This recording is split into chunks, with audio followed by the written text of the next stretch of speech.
Hello, welcome to DS science classes. I am Dikshika Parmar. तो उम्मीद करते हैं आपने सारे अपने पुराने लेक्चर्स लगा लिए हैं। आगे के टॉपिक स्टार्ट करते हैं। हम अपनी आज की क्लास लेते हैं। आज हम देखेंगे एल्डोस्टेरॉन, जो कि एक हार्मोन है, सिक्रीट होता है कहाँ से? किडनी के ऊपर जो ग्लैंड प्रेजेंट होता है, जैसे एड्रिनल ग्लैंड कहते हैं, वहाँ से। अब इसका क्या फंक्शन होता है, मतलब उसका एक्शन क्या होता है, क्यों सिक्रीट होता है, इसकी बात हम कर रहे हैं। तो आइए हम देखते हैं।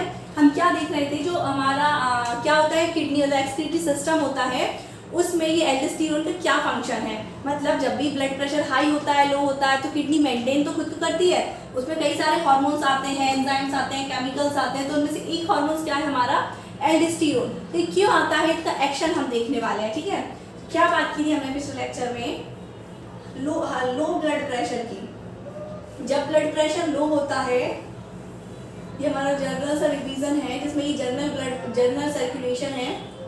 इसमें जब ब्लड प्रेशर गिरता है, बीपी, अब छोटा सा शॉर्ट में रिवीजन करेंगे हम। तो क्या होता है फर्दर, कहाँ पर हमारा afferent artery and efferent artery, it means glomerulus में भी ब्लड प्रेशर गिर जाता है।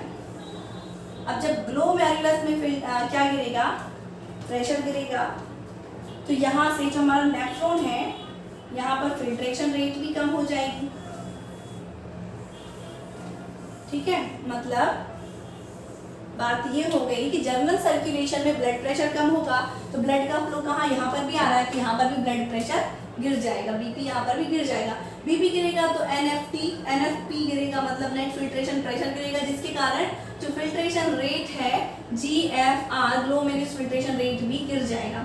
अब जब ग्लोमेरुलस फिल्ट्रेशन रेट गिरेगा, तो यहाँ से जो हमारी पेरिट्यूबुलर कैपिलरीज आ रही हैं, वो क्या होंगी,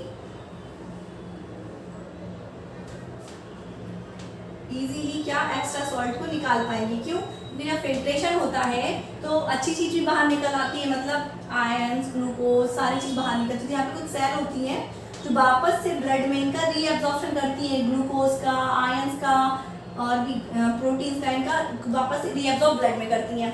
अब लेकिन यहाँ पे सॉल्ट जो एक्स्ट्रा है ना, जब तेज फ्लो होता है तो इजीली बाहर निकल जाता है, लेकिन जब फ्लो ही कम है तो ज्यादा सॉल्ट को कैच कर सकती है ये सेल्स और वापस से पेरिट्यूबुलर कैपिलरीज में सेंड कर देंगी, मतलब भेज देंगी। ठीक है, अब जब एक्स्ट्रा सॉल्ट ज्यादा निकल जाएगा, तो यहाँ पे जो यूरिन का फॉर्मेशन हो रहा है, वो कैसा है, टेस्टलेस है, जिसमें सॉल्ट ही नहीं है। अब सॉल्ट नहीं है, टेस्टलेस, इसको चेक करने वाला यहाँ पे कौन है, यहाँ पर कुछ स्पेशल टाइप की सेल, जिन्हें हम क्या बोलते हैं, macula densa. Macula densa sense करेंगे एंड सिग्नल रिसीव करेंगे और पहुंचाएंगे कहाँ, यहाँ पर जो सेल प्रेजेंट है, कहाँ पर, एफरेंट आर्ट्रियोल में, जिन्हें हम क्या बोलते हैं, juxtaglomerular cell. Juxtaglomerular cell यहाँ पहुंचाएंगे। जैसे जक्स्टा ग्लोमेरुलर सेल के पास सिग्नल पहुंचेगा, तो ये किसका सिक्रीशन करेगा, एंजाइम रेनिन का सिक्रीशन करेगा। किसका, रेनिन। और जैसे ही रेनिन ब्लड में आया, तो ये घूमते घुमाते कहाँ जाएगा, जर्नल सर्कुलेशन में, क्योंकि किडनी से जो आर्टरी इंटर करती है, किसमें, रीनल वेन के द्वारा बाहर निकलती है ना, तो रीनल वेन से ये कहाँ जाएगा, जर्नल सर्कुलेशन में। अब जर्नल सर्कुलेशन में ये रेनिन घूम रहा है, यहीं पर कौन है, हमारे लीवर भाई साहब बैठे हुए। लीवर जो यहाँ पर बैठे, इनका काम क्या है, हर एक सेकेंड में एक एंजाइम्स का सिक्रीशन करना। उसको क्या बोलते हैं, इस केमिकल को एंजियोटेंसिनोजेन। ठीक है, तो ये एंजियोटेंसिनोजेन को सिक्रीट करेंगे, और जैसे ही एंजियोटेंसिनोजेन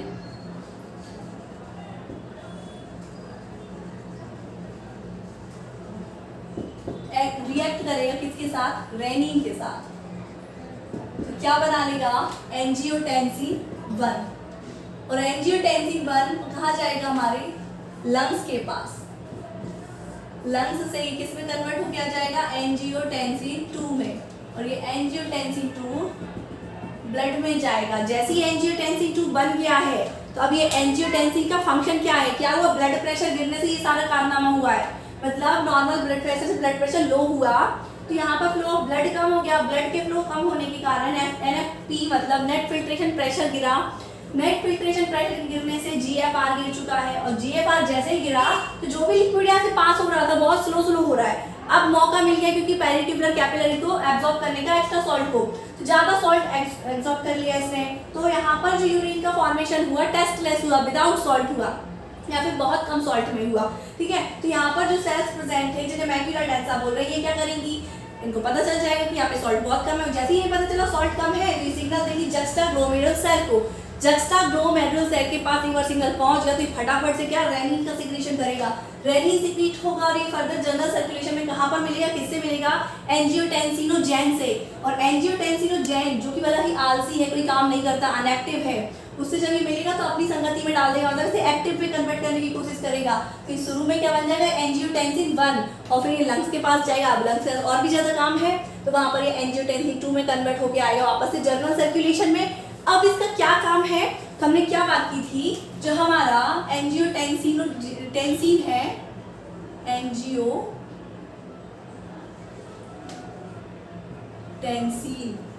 इसका क्या फंक्शन है, एक्शन क्या है, एक्शन की बात करें अगर हम, तो ये क्या करता है, कहाँ जाता है, यहाँ ग्लोमेरुलस के पास। यहाँ पे जो हमारी इफरेंट आर्टरी होती है, क्या, इफरेंट आर्टरियोल्स,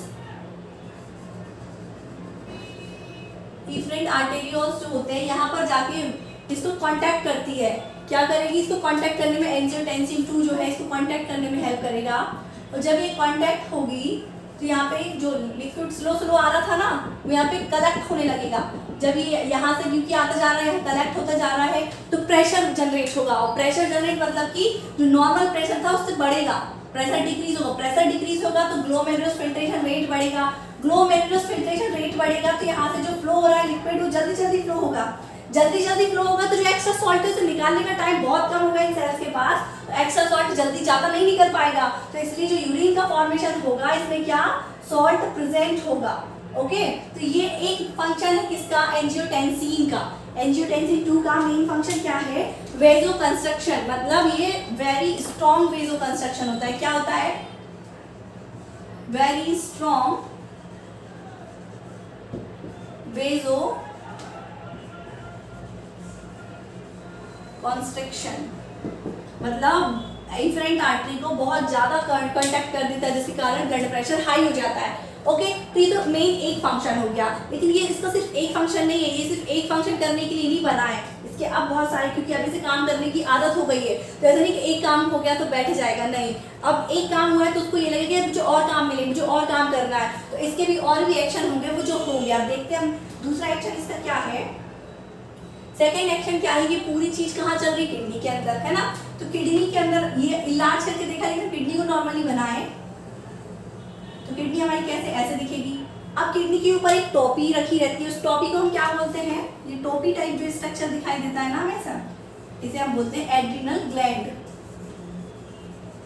एड्रिनल ग्लैंड। अब ये क्या होता है, ये जो एंजियोटेंसिन है, एंजियोटेंसिन 2, इसका मेन फर्स्ट फंक्शन तो क्या हो गया, ये वेजो कंस्ट्रक्शन है, मतलब वेसल्स को कंस्ट्रक्ट करेगा जिसके कारण ब्लड प्रेशर हाई होगा। दूसरा इसका फंक्शन अब देख रहे हैं, ये क्या है इसका फर्स्ट फंक्शन। दूसरा फंक्शन क्या है, ये जो एंजियोटेंसिन है ये एक्ट करेगा एड्रिनल पे। एड्रिनल पर कुछ रिसेप्टर होते हैं जो कि अनएक्टिव होते हैं, जैसे ही एंजियोटेंसिन जो कि काम करने लगा इसके संपर्क में आएगा, मतलब एड्रिनल के पास जो रिसेप्टर है उनको एक्टिव करेगा, तो ये एक्टिव होंगे तो ये एक हार्मोन का सिक्रीशन करेंगे जो कहाँ जाएगा, किडनी के अंदर। अब इस हार्मोन का क्या नाम है, इसको बोलते हैं हम एल्डोस्टेरोन। ये क्या है, हार्मोन है।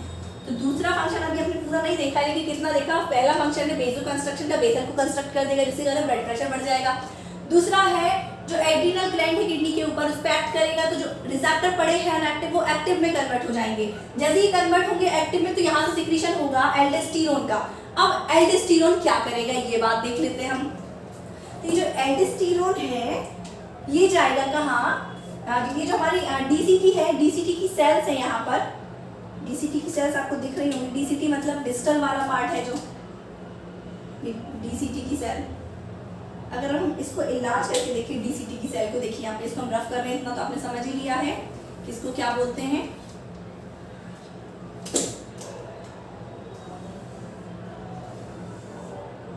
ये हमारी डीसीटी की सेल है। तो ये जो एल्डोस्टेरोन है कहाँ एक्ट करेगा आकर, डीसीटी की सेल के पास। ये एल्डोस्टेरोन का कैसे एक्ट करने वाला है अभी ये बात कर लेते हैं। तो एल्डोस्टेरोन सिक्रीट तो हो गया, लेकिन ये क्या करेगा, ये एक प्रकार का क्या है, प्रोटीन है। एंजाइम तो है, प्रोटीन भी है। और प्रोटीन कैसा है ये, प्रोटीन अभी है नहीं, एक हार्मोन है। एल्डोस्टेरोन जो है एक हार्मोन है, और ये क्या करेगा, इंटर करेगा, ये जो हमारी डिस्टल वाला पार्ट है डीसीटी है, इसके न्यूक्लियस के पास इंटर जैसे करेगा, इसके न्यूक्लियस से एक्शन देगा। और जब भी कोई भी चीज न्यूक्लियस के अंदर इंटर कर जाएगी तो वो अपना जेनेटिक मेकअप देती जाएगी, और जैसी इन्फॉर्मेशन वो देना चाहती है वैसा न्यूक्लियस वर्क करने वाला है, ठीक है। तो ये इंटर कर गया एल्डोस्टेरोन कहाँ, इन सेल्स के न्यूक्लियस के पास, और जैसे ये सेल के न्यूक्लियस के पास पहुंचा तो इसने क्या बना दिया, एक प्रोटीन, जिसे हम क्या बोलते हैं, सोडियम पोटेशियम पंप। ये जो बने हैं क्या है, ये sodium potassium pump, sodium potassium pump. Okay, तो ये बन गया हमारा सोडियम पोटेशियम पंप। क्या बात है, दूसरे केस में हमने देखा कि जो क्या है ये, एंजियोटेंसिन, सॉरी एंजियोटेंसिन है, कहाँ आएगा, एड्रिनल पर जो रिसेप्टर उनको एक्टिव करेगा, क्योंकि अभी अनएक्टिव है। जैसे ही एक्टिव होंगे तो ये सिक्रीट करेंगे एल्डोस्टेरोन का। अब एल्डोस्टेरोन क्या एक्शन देने वाला है, तो ये डीसीटी के सेल, नेफ्रॉन में जो डीसीटी है उसके सेल्स पर एक्ट करेगा। कैसे एक्ट करेगा, इसके न्यूक्लियस के पास जाएगा, क्या बनाएगा, सोडियम पोटेशियम पंप बनाएगा। ये क्या है, एक प्रकार का प्रोटीन है, ठीक है। अब ये जो प्रोटीन है ना क्या करेगा, ये जो पंप बनाए ना, क्या है ये पंप, सोडियम पोटेशियम पंप है ना, इसका क्या फंक्शन है, तो अच्छे से ध्यान से आपको देखना है यहाँ पे।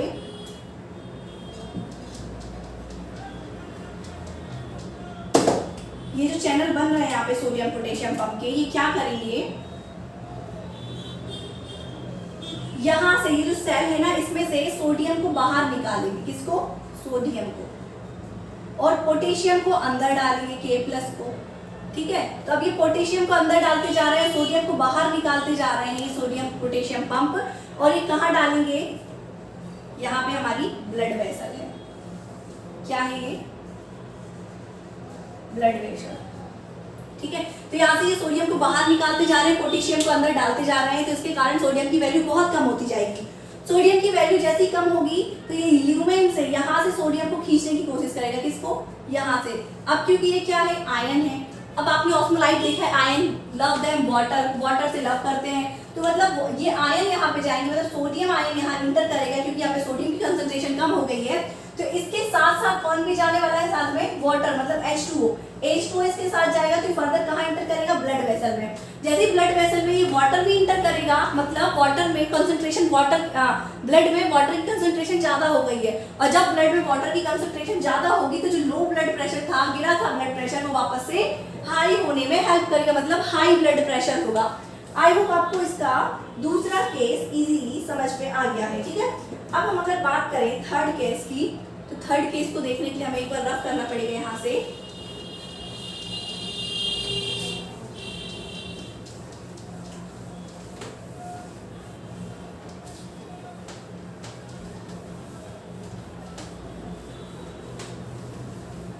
ये हम देख रहे हैं एंजियोटेंसिन के एक्शन, एक एक्शन देखा, दूसरा देखा, हम तीसरा एक्शन देखने वाले हैं।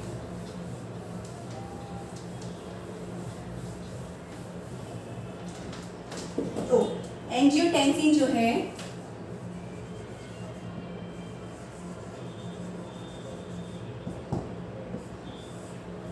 इसका थर्ड एक्शन क्या है,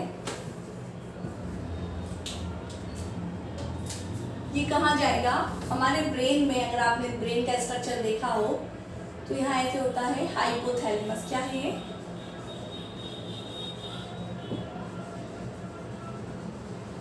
हाइपोथैलेमस। हाइपोथैलेमस में यहाँ एक ग्लैंड होती है, जैसे सबसे बड़ी होते हैं gland, pituitary, pituitary gland. Okay, ये क्या करती है, यहाँ से ये जो एंजियोटेंसिन है इंटर करता है हाइपोथैलेमस में, और यहाँ पर कुछ रिसेप्टर होते हैं जो सेंस करके इसके पिट्यूटरी को सिग्नल देते हैं, और जैसे ये सिग्नल इसके पिट्यूटरी में जाते हैं तो यहाँ से केमिकल रिलीज होता है। ओके, अब ये केमिकल क्या है ये देख लेते हैं हम। ये केमिकल होता है, क्या करता है ये केमिकल का फंक्शन, ये अगर हम नेफ्रॉन है,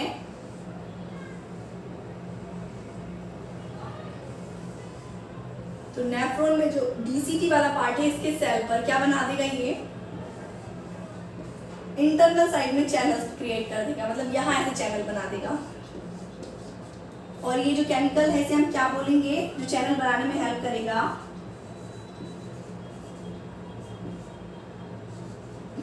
एक्वापोरिन।